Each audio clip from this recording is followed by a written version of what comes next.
ഇതെന്റെ വീടല്ലെന്ന് ഉള്ള ഒരു പ്രഭ ഉണ്ടാവുന്നത് നല്ലതാണ്. വിവേകാനന്ദനെ കുറിച്ച് വായിച്ചു കേൾക്കുന്ന കണക്ക് 30 വയസ്സിൽ ഈ മനുഷ്യൻ ആ യൂറോപ്പിന്റെ മുഴുവൻ ആകർഷണ കേന്ദ്രമായി. യൂറോപ്പ് ഈ മനുഷ്യന്റെ മുമ്പ് ഇങ്ങനെ വല്ലാതെ പിന്നാലെ. എന്നിട്ടും ആ വെള്ളിപ്രഭയിൽ നിൽക്കാനല്ല ഈ മനുഷ്യൻ ആഗ്രഹിച്ചത്.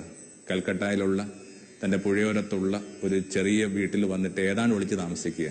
ബ്രിട്ടീഷ് പത്രക്കാര്, സ്കൂപ്പ് റിപ്പോർട്ടേഴ്സ് എന്നൊക്കെ നമ്മൾ പറയുന്നവര് ഇയാളെ തപ്പിയെടുക്കുന്നു. എന്നിട്ട് ചോദിച്ചു, അങ്ങ് ഇവിടെ എന്താ ചെയ്യുക? അവിടെ ഡൂയിങ് ഹിയർ. അപ്പോൾ ഈ മനുഷ്യൻ ഈ 30കളുടെ ആദ്യപാതിയിലെത്തിയ ഈ മനുഷ്യൻ പറഞ്ഞു, ഞാനിങ്ങനെ എന്റെ മരണത്തിന് വേണ്ടി ഒരുങ്ങുകയാണ്. അപ്പോൾ അവർ പറഞ്ഞു, യു ആർ ടു യങ്, നീ വളരെ ചെറുപ്പമാണ്, ഈ പ്രായത്തിൽ നിന്ന് നീ മരണത്തെക്കുറിച്ച് ചിന്തിക്കണത്. അപ്പോൾ വിവേകാനന്ദ പറഞ്ഞ വാക്ക് നല്ലൊരു മെഡിറ്റേഷനാണ്, നല്ലൊരു ധ്യാന ചിന്തയാണ്. എന്താണത്? അന്യ വീട്ടില് വേലക്ക് നിൽക്കുന്ന ആയക്കണക്ക് ജീവിക്കുവാൻ ഞാൻ എൻ്റെ മനസ്സിനെ പഠിപ്പിച്ചിട്ടുണ്ട്.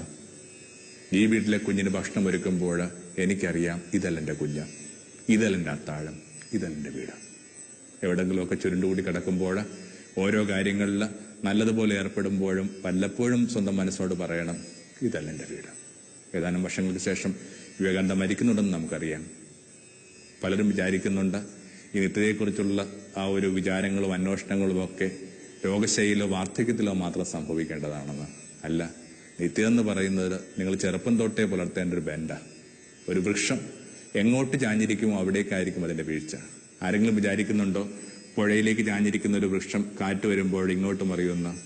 നീ എങ്ങോട്ട് ചാഞ്ഞിരിക്കുമോ അവിടേക്കായിരിക്കും അതിന്റെ വീഴ്ച.